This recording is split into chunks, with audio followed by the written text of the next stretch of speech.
Hello guys welcome back to my YouTube channel. फेरि पनि स्वागत छ हजुरहरूलाई मेरो युट्युब च्यानलमा। फेरि पनि म हजुरहरूको माझ उपस्थित हुने मौका पाइरहेको छु र फेरि पनि हजुरहरूको माझ उपस्थित भइसकेको छु।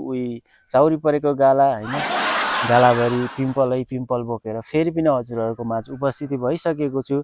आज भने म हजुरहरूलाई चाहिँ अलिकति जुन हिजोको भिडियोमा मैले हजुरहरूलाई बताएको थिएँ कि मेरो एउटा बेरोजगारी लाइफ जिउन एकदमै गाह्रो छ भनेर मैले हजुरहरूलाई बताएको थिएँ।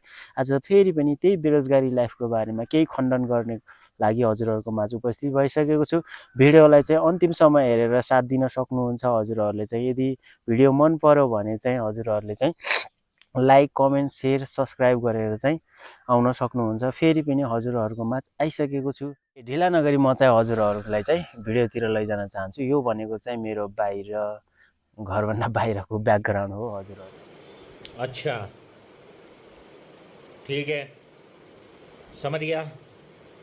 हेर्न सक्नुहुन्छ हैन, त्यो पारीको टोल हो, जुन टोलमा भनेको अहिले चाहिँ के भइरहेको छ भर्खरै सुविधाहरू आइरहेको छ हैन, रोडहरू कटिङ भइरहेको छ। र म चाहिँ हजुरहरूलाई चाहिँ के चिज चाहिँ बताउनको लागि चाहिँ खासमा आएको हो त भन्दाखेरिमा बेरोजगारी लाइफ किन त भने भन्दाखेरिमा मैले न त मसँग पढाइ छ न त मसँग ठुलो डिग्री छ हैन। एउटा 5000 को एउटा पासपोर्ट बनाएर बिकाउन पनि सकेन हैन। त्यसको कारणले गर्दाखेरि आज म हजुरहरूको माझ फेरि पनि उपस्थित भइसकेको छु हैन। आज चाहिँ म चाहिँ बाहिरको ब्याकग्राउन्डहरू देखाइरहेको छु। किन त भन्दाखेरिमा हजुरहरूलाई हिजो मैले बताएको थिएँ म चाहिँ एउटा लट्ठीको सहारामा हिँडिरहेको छु। यही हो मेरो सहारा भनेको। आज यसले गर्दाखेरि अलिकति बाहिर आएर चाहिँ बाहिरको ब्याकग्राउन्डहरू देखाउँदै भिडियो बनाएर हजुरहरूलाई देखाउन गइरहेको छु।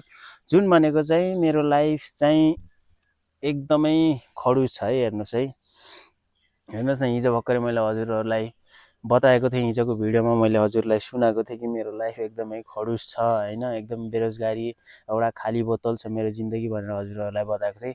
सेम लाइक आज पनि अझ त्यस्तै नै छ क्या। किन त भन्दाखेरिमा ओह्राली लागेको मृगलाई जसले नै लखेट्छ भन्ने कुरा त सुन्नु भएको होला तपाईँहरूले। सेम लाइक त्यस्तै भएको छ कि मेरो हैन। अब यताउता जान सक्दिनँ, हिँड्न सक्दिनँ हैन, गाह्रो छ। त्यसको कारणले गर्दाखेरि न कहीँ जान पाएको छु न केही गर्न पाएको छु न काम गर्न सक्छु हैन। त्यही भएर चाहिँ यस्तै बसिराख्दाखेरि चाहिँ घरि केले समय राख्दो रहेछ क्या हैन। बिरामी त छु, त्यहीमा पनि अझ फेरि हेर्नुहोस् न रुगाखोकी सर्दीले सताइरहेको छ हैन। जसको कारणले गर्दाखेरि मेरो स्वर पनि अलिकति बेग्लै सुनिराख्नु भएको छ हजुरहरूले हैन। एकदमै खोकी लागिरहेको छ हैन। त्यही भएर चाहिँ यस्तै पनि हजुरहरूको माझ भिडियो ल्याउने कोसिस गरिरहेको छु हैन। र सबैभन्दा ठुलो कुरा के छ त भन्दाखेरिमा जिन्दगी साँच्चीकै भन्दाखेरिमा मेरो त्यो हुन्छ नि बाटोमा झुडाएको घण्ट जस्तै भयो क्या मेरो जिन्दगी हैन।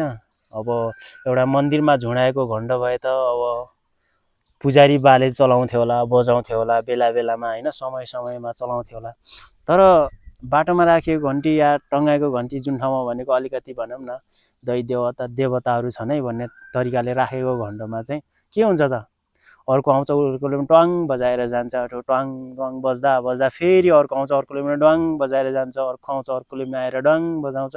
हो सेम लाइक मेरो लाइफ पनि त्यस्तै नै चलिरहेको छ क्या। मेरो लाइफमा पनि घरि को आएर बजाउँछ, घरि को आएर बजाउँछ, घरि केले सताउँछ। बिरामी त थिए हैन, उपचारमै त थिए अझै हेर्नुहोस् न अझ सर्दीले भेटाइहाल्यो। त्यही माथि पनि अझ त्यही सर्दीलाई पनि झेर्नुपर्ने छ हैन। त्यही भएर चाहिँ स्वर पनि आज अलिकति बेग्लै आइरहेको छ, घाँटी एकदम खसखसाइरहेको छ।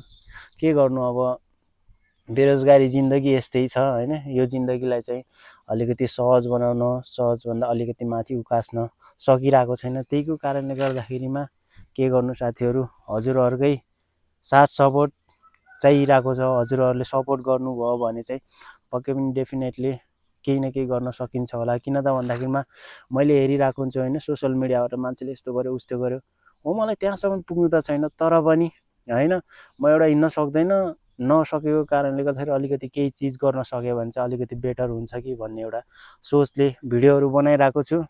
के गर्ने हैन, राम्रो भिडियो बनाउनको लागि हामीसँग क्यामेरा छैन हैन, न त हामीसँग क्यामेरा एफोर्ड गर्न सक्ने, न त हामीसँग पुँजी छ, पुँजी पनि छैन। के गर्नु त हैन। हो पुँजी नभइसकेपछि यस्तै चाहिँ एन्ड्रोइड मोबाइल चलाएर बसिरहेको छु। यस्तै एन्ड्रोइड मोबाइलबाट हजुरहरूलाई सानोतिनो भिडियोहरू दिने प्रयास गरिरहेको छु। के गर्नुहुन्छ हेर्नुहोस्, मेरो जिन्दगी त यस्तै छ। लट्ठी छ मेरो सहारा, अरू कोही छैन। हेर्नुहोस्, जिन्दगीको सहारा भनेको अहिले यही चलिरहेको छ। भोलिको दिनमा के हुन्छ कस्तो हुन्छ थाहा छैन।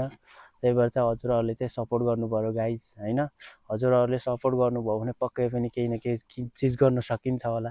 त्यही हो होइन, राम्रो त छैन उही कुच्चेको डेक जस्तो, कुच्चेको हाँडी जस्तो फेस लिएर तपाईँहरूको माझ आउने हो।